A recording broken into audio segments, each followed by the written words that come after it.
YCP హయాంలో Cheepurupalli railway bridge నిర్మాణం జరిగిందని మాజీ ఎంపీ చంద్రశేఖర్ అన్నారు. ఆయన చీపురుపల్లి రైల్వే బ్రిడ్జ్ వద్ద మాట్లాడారు. 2021-23లో మాజీ మంత్రి బొత్స తాను కలిసి రైల్వే డీఎం అనుమతులతో 80% పనులు పూర్తి చేశామన్నారు. ఎన్నికల కోడ్ రావడంతో పనులు నిలిపివేశారని పేర్కొన్నారు. బ్రిడ్జ్ ఏదైతే ఉందో వైఎస్ఆర్ పార్టీ వాళ్ళు నెగ్లెక్ట్ చేసినందువల్లే లేట్ అయింది. ఇప్పుడు మేము తయారు చేసామని చెప్తున్న పరిస్థితి కనిపిస్తుంది. అది చెప్పడం అయితే మీ అందరికీ సోషల్ మీడియాలో చూసాం. మీకు ఈ విషయం గురించి బ్రిడ్జ్ శాంక్షన్ గురించి డేటు 8వ నెల 22వ తారీఖు నాడు దీనికి సంబంధించింది సెంట్రల్ గవర్నమెంట్ నుంచి ఒక ఆర్డర్ రావడం జరిగింది. అది వచ్చిన తర్వాత జనవరి 3వ తారీఖు నాడు 10-23వ తారీఖు నాడు దీనికి టెండర్లు పిలిచి టెండర్ కాంట్రాక్టర్కి ఇవ్వడం జరిగింది. 2023 జనవరి 10th 2023లో శాంక్షన్ చేయడం జరిగింది.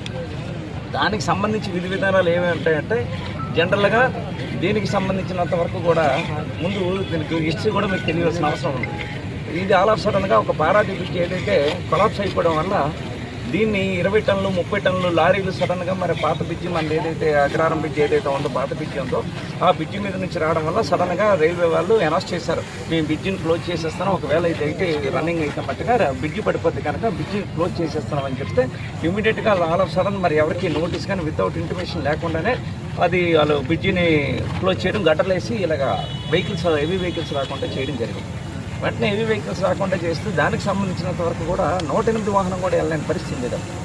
మళ్ళీ మంత్రి గారి దృష్టికి తీసుకెళ్ళి మళ్ళీ ఆ డిఆర్ఎం దగ్గరికి వెళ్ళి డిఆర్ఎం దగ్గర తీసుకెళ్ళి బాబు కనీసం 108 వెళ్ళినంత వరకైనా హైట్ని పెంచండి అని చెప్తే దానికి సంబంధించినంత వరకు కూడా 108 వెళ్ళినంత వరకు మళ్ళీ గట్టర్ని హైట్ చేసి మళ్ళీ 108 వెళ్ళినట్టుగా మళ్ళీ చేయడం జరిగింది. దానికి సంబంధించినంత వరకు అది అయిన తర్వాత దీనికి ఏంటంటే 18 నెలలు దీనికి కాలపరిమితి. 18 నెలలు అంటే మీకు ఇప్పుడు మనకి 23 జనవరిలో శాంక్షన్ అయింది కనుక జనవరి 24కి సంవత్సరం అవుతుంది. అక్కడి నుంచి 6 నెలలతో ఎలక్షన్స్ టైం దాటిన తర్వాత దానికి సంబంధించిన వర్క్ కంప్లీట్ చేయాలి.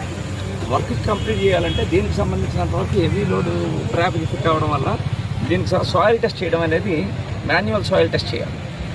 సాయిల్ టెస్ట్ చేయడం అనేది లేట్ అయింది. తర్వాత గడ్డర్లో రావడం లేట్ అయింది. టెక్నికల్గా కాంట్రాక్ట్కి అనేది ఇక్కడ రైల్వే రన్నింగ్ ట్రైన్స్ ఎక్కువగా ఉండడం వల్ల హెవీ ట్రైన్స్ ఉండడం వల్ల గడ్డర్స్ రాకపోవడం వల్ల కాంట్రాక్ట్ అనేది 18 నెలలు చేయలేకపోయింది. కానీ కూటమి ప్రభుత్వం వచ్చింది 18 నెలలు అయింది.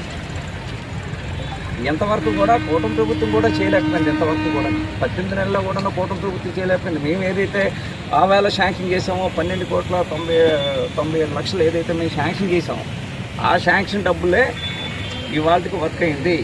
ఆ వర్క్తో పాటు దీంట్లో డబ్బులు మిగిలాయి. ఏదైతే 12,97 లక్షల్లో డబ్బులు మిగిలితే ఇప్పుడు కొత్త అగ్రహారం కేసు సైడ్ రోడ్డు కానీ లేదు ఇప్పుడు ఇక్కడికి వెళ్ళడానికి మన బ్రిడ్జి డౌన్ వెళ్ళడానికి వెళ్ళే రోడ్డు కానీ దానికి సంబంధించి కూడా ఈ సెంట్రల్ గవర్నమెంట్ డబ్బులు తప్పించి స్టేట్ గవర్నమెంట్ కానీ కూటమి ప్రభుత్వం కానీ ఒక పైసా కూడా పెట్టలేదు దీనికి సంబంధించి. ఇది సెంట్రల్ గవర్నమెంట్ 100% ఇది. దీనికి సంబంధించినంత వరకు కూడా పీయూష్ గోయల్ గారు మన రైల్వే మినిస్టర్ 21 జూలై వరకు ఆయన ఉన్నాడు. 21 జూలై తర్వాత నుంచి అశ్విని ఆయన ఉన్నారు. ఆయన రైల్వే మంత్రిగా ఉన్నారు. ఆయన్ని కలిశాను, అయ్యా ఇది ట్రాఫిక్ అనేది విశాఖపట్నం పాలకొండ పేషెంట్లు తీసుకెళ్లే రోడ్డు, షార్ట్ కట్ రోడ్డు, ఇది చాలా ఇంపార్టెంట్ రోడ్డు అని చెప్పి ఇద్దరు రైల్వే మంత్రులు కూడా కలవడం జరిగింది.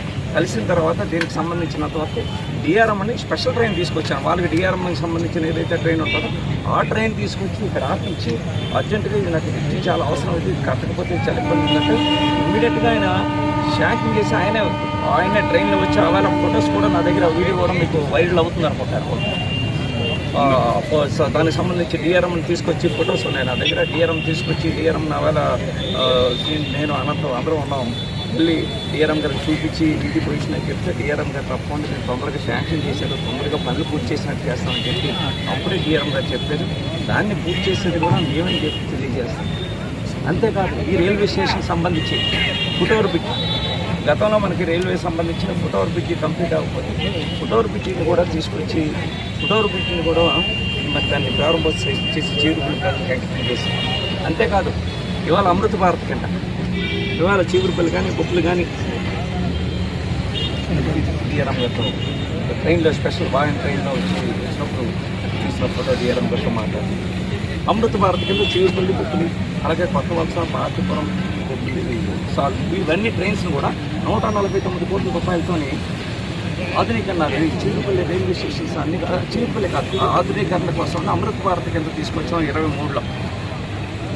దానికి సంబంధించిన కాపీలు ఉన్నాయి, మీకు ఇస్తాను.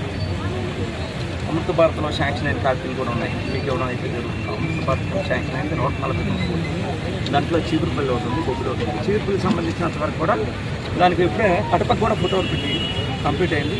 స్టేషన్ కూడా కట్టడం జరిగింది. అయితే ఇప్పుడు దీనికి సంబంధించినంత వరకు స్టేషన్ సంబంధించినంత వరకు కూడా దానికి ఏంటంటే 3వ లైన్ ఇటుపక్క వస్తుంది కనుక దాన్ని ఆపేసి చీపురుపల్లి వైపు స్టేషన్ కడదాం. అది కూడా అమృత భారత్లో మేము తీసుకొచ్చింది, నేనున్నప్పుడు తీసుకొచ్చిందే, నేను ఎంపీగా ఉన్నప్పుడు తీసుకొచ్చిందే అది అమృత